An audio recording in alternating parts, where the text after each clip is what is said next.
जय हिंद फ्रेंड्स, एक और वीडियो में आप लोगों का स्वागत है। पाकिस्तान के एक्स आर्मी ने कहा है कि इंडिया से रिलेशन रखना बहुत जरूरी हो गया। चलिए ये देखते हैं क्या कहते हैं पाकिस्तानी अवाम। इसी पे वीडियो है, वीडियो स्टार्ट करते हैं। बट वीडियो स्टार्ट करने से पहले आप लोगों से एक रिक्वेस्ट है, वीडियो को लाइक करें, चैनल को सब्सक्राइब करें। चलिए स्टार्ट करते हैं वीडियो। जी तो दोस्तों, मैं हूं सुहेब चौधरी और आप देख रहे हैं मेरा और आपका YouTube channel real entertainment TV. इस टाइम जो पाकिस्तान की कंडीशन है, इस कंडीशन में इंडिया के साथ रिलेशन बेहतर करना पाकिस्तान की मजबूरी है। ये मेरा कहना नहीं, बल्कि सीनियर एक्स आर्मी ऑफिसर ने ये सजेशन दी है पाकिस्तान की गवर्नमेंट को, जिसमें उन्होंने ये बोला है कि अगर हम डिप्लोमेसी से काम नहीं ले पा रहे तो फिर ट्रैक टू डिप्लोमेसी से काम लेना चाहिए, जिसमें हमें पीपल टू पीपल कनेक्शन बेहतर करने की जरूरत है, जिसमें हमें मीडिया के थ्रू पॉजिटिव मैसेजेस देने की जरूरत है, जिसमें ट्रेड को ओपन करने की जरूरत है। इसी वाले से पाकिस्तान की पब्लिक से बात करेंगे कि आखिर क्या वजह है कि आज आर्मी के एक्स ऑफिसर भी ये स्टेटमेंट देते नजर आ रहे हैं कि इंडिया से रिलेशन बेहतर कर लो। पाकिस्तान की पब्लिक इस हवाले से क्या राय रखती है, यूथ इस हवाले से क्या राय रखती है, जानेंगे इस वीडियो में। जो मेरी पर्सनल ओपिनियन है वो मैं आपको बताऊंगा वीडियो के लास्ट में। चलते हैं वीडियो की तरफ और मिलते हैं वीडियो के बाद। अस्सलाम वालेकुम। जी वालेकुम सलाम। आपका नाम? नदीम निसार गुजर। आपका नाम? असलम बुल्लर। असलम बुल्ला। जिस टॉपिक पे वीडियो रिकॉर्ड कर रहा हूँ वो ये है कि अतर अब्बास जो कि एक्स आर्मी ऑफिसर हैं पाकिस्तान के और अभी डिफेंस एनालिस्ट हैं, उन्होंने रिसेंटली स्टेटमेंट दिया जो इस टाइम पाकिस्तान की मौजूदा सूरत हाल है, इसे देखते हुए इंडिया के साथ ताल्लुकात बेहतर करना, डायलॉग्स करना पाकिस्तान की मजबूरी है। आप इसके ऊपर क्या कहना चाहेंगे? देखिए जी, मुज़ाकरात के जो दरवाजे हैं ना वो कभी बंद नहीं करने चाहिए, चाहे दुश्मन हो, दोस्त हो, किसी के साथ भी। जितने भी हमारे नेबर्स कंट्री हैं सबके साथ हमारे मुज़ाकरात के दरवाजे खुले रहने चाहिए। और इस टाइम तो बहुत ज़रूरी है कि हम अपने अंदरूनी हालात को मद्देनज़र रखते हुए हम अपनी खारजा पॉलिसी को मजबूत करें।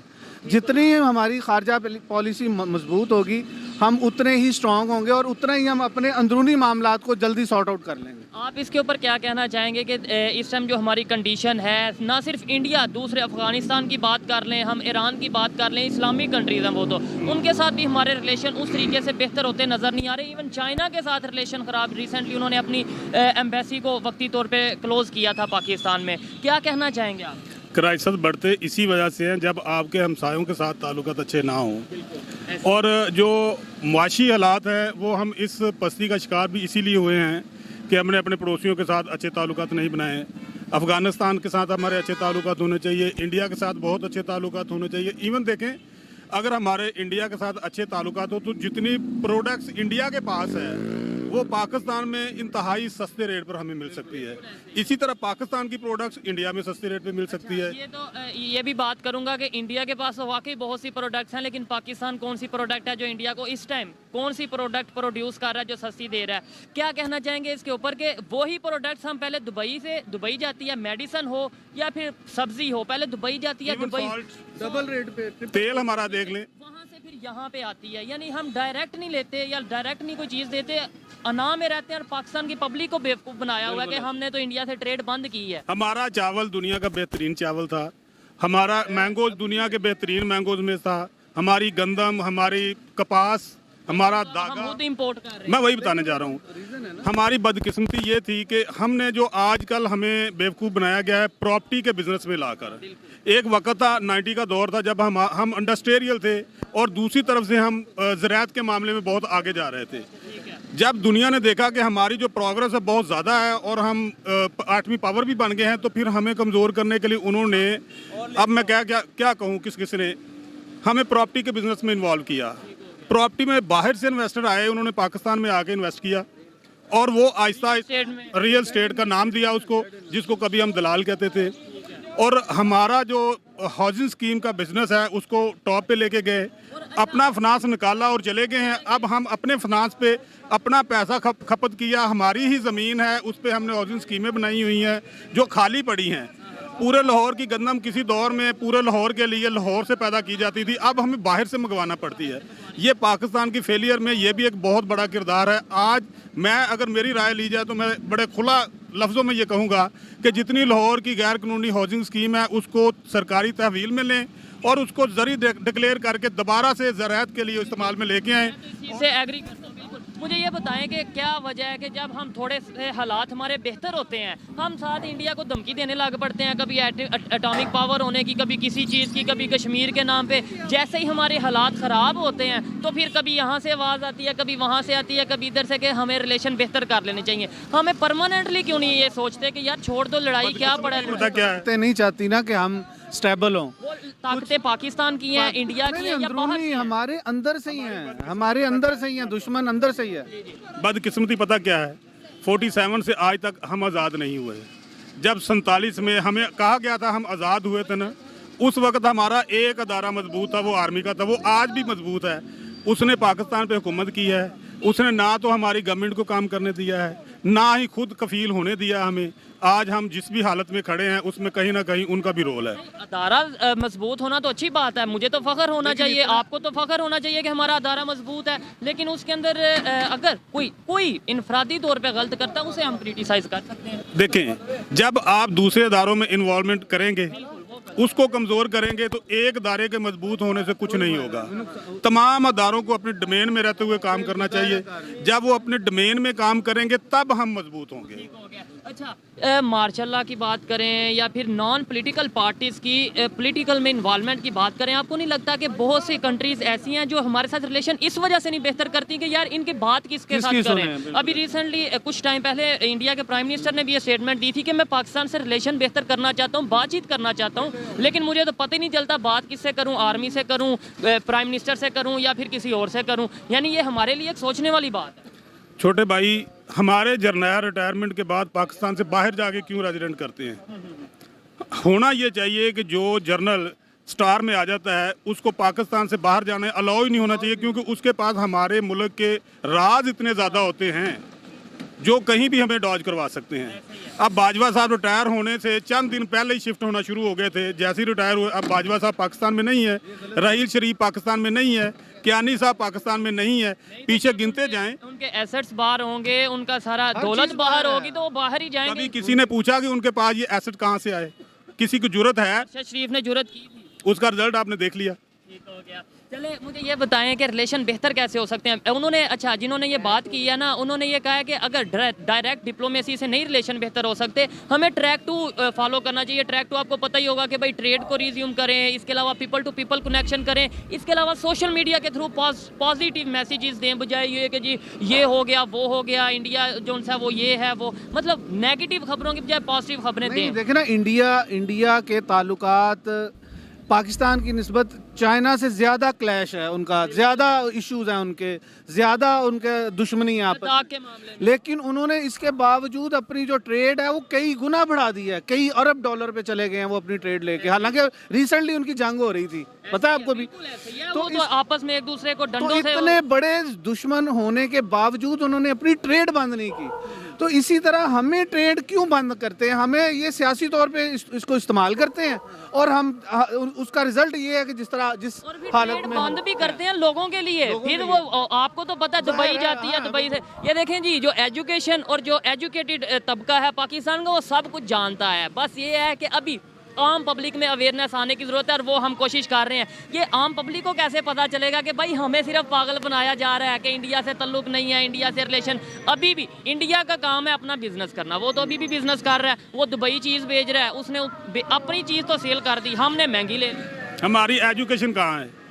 47 में जो सब्जेक्ट थे वो आज भी हम पढ़ रहे हैं। जो सिलेबस था वो भी सिलेबस तो उन्होंने चेंज नहीं किया। 1876 का जो हमारा कानून है वही चलता आ रहा है ना, वो तरमीम वो अमेंडमेंट्स ही है ना।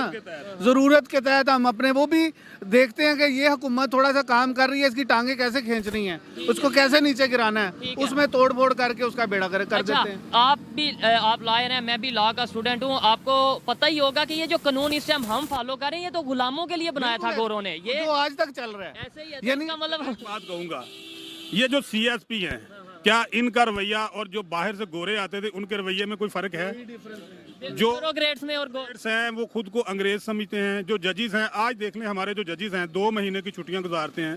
भाई वो अंग्रेज जो गोरे थे वो तो अपने बीवी बच्चों से, अपने रिश्तेदारों से मिलने के लिए इंग्लैंड में जाते थे छुट्टियों में।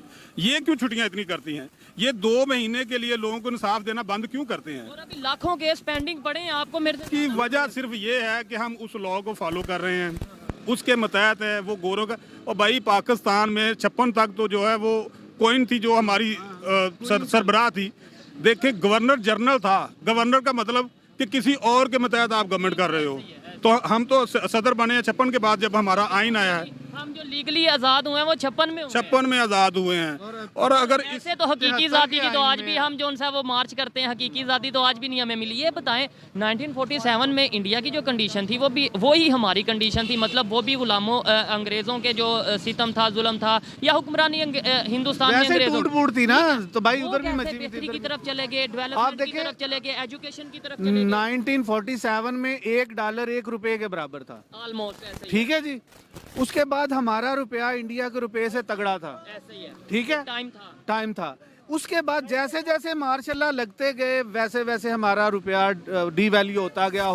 आज आप देख लें कि हम कहाँ खड़े हैं। नहीं, ये मुदाखलत की वजह से है ना। वो ठीक है, वो तो पहले डिस्कस हो चुका है कि जब नॉन पॉलिटिकल अदारे पॉलिटिक्स में आएंगे तो ऐसा होगा। इंडिया कैसे बेहतर हो गया, ये मेरा सवाल है। आर्मी तो वहाँ पे वो भी है। हर अदारा अपने दायरा कार में रहता है। उधर भी तो आर्मी है, उधर भी लेकिन एस्टैब्लिशमेंट वो है। देखे ना, वो अपनी हदूद से आगे नहीं बढ़ते।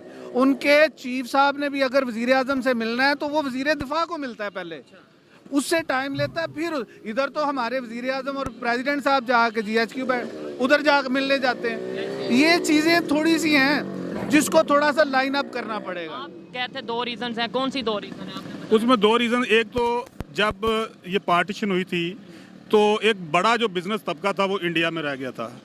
दूसरी बात, जो पाकिस्तान के एसेट थे वो उस वक्त पाकिस्तान को डिलीवर नहीं हो सके, तो वो डे फर्स्ट से ही खुद को मजबूत करना उन्होंने शुरू कर दिया था। मैं आपकी इस बात से डिसएग्री करता हूँ। इन्होंने भी बोला है कि इकानमी मतलब हमारी करेंसी मजबूत थी, हम डॉलर के बराबर चल रहे थे। जो भी है एसेट जितने आए जितने भी आए उस टाइम हमारी इकानमी भी हमारी करेंसी कैसे मजबूत हो गई? ये कह रहे हैं कि भाई उन्हें एसेट नहीं बेहतर थे, हम इंडिया से बेहतर थे। उसकी रीज़न ये है कि जो डॉलर की खपत है ना उस वक्त इतनी ज़्यादा नहीं थी। ये तो 60-70 के बाद जाके डॉलर में हमने जब गाड़ियाँ खरीदना शुरू की, जब हमने इलेक्ट्रॉनिक चीज़ें खरीदना शुरू की, तो तब डॉलर की खपत शुरू हुई। उससे पहले तो रुपए में खरीदो फरोख्त होती थी। अगर डायरेक्टली कहा जाए तो हम अमेरिका की गुलामी में चले गए और उन्होंने अपनी बात ये है, जब तक हम डॉलर को अबे करते रहेंगे हम छितर खाते रहेंगे और हम कभी भी तरक्की नहीं कर सकते। जब हम एक नई करेंसी या कम अज कम अपनी करेंसी को मजबूत करने जाएंगे या अपने अंदर खुददारी पैदा करेंगे और जो दगाबाजी से पैसा कमाने के बजाय मेहनत से पैसा करेंगे, जब हम अपनी इंडस्ट्री को मजबूत करेंगे। देखें बांग्लादेश, आपने इंडिया का तो कह दिया कि हमें एसेट नहीं मिले, बांग्लादेश की तो ये लॉजिक नहीं है। पाकिस्तान की टोटल इंडस्ट्री इंडिया में बांग्लादेश में शिफ्ट हुई है। क्यों शिफ्ट हुई है? वहाँ पर माहौल साजगार दिया गया। अगर यहाँ पर बिजनेसमैन को मौका दिया जाए और बिजनेसमैन को जो टैक्स फ्री किया जाए और उसमें सहूलत फैसिलिटेट किया जाए और वो बिजनेस को दोबारा रीशेड्यूल करेंगे, फैक्ट्रियाँ चलेंगी, लोगों को रोजगार मिलेगा, हम खुद ब खुद स्टैब्लिश होना शुरू हो जाएंगे, हमारी इकानमी मजबूत होना शुरू हो जाएगी और एक वक्त आएगा अल्लाह के फजल से ये पाकिस्तान का डंका जो पूरी दुनिया में बजेगा।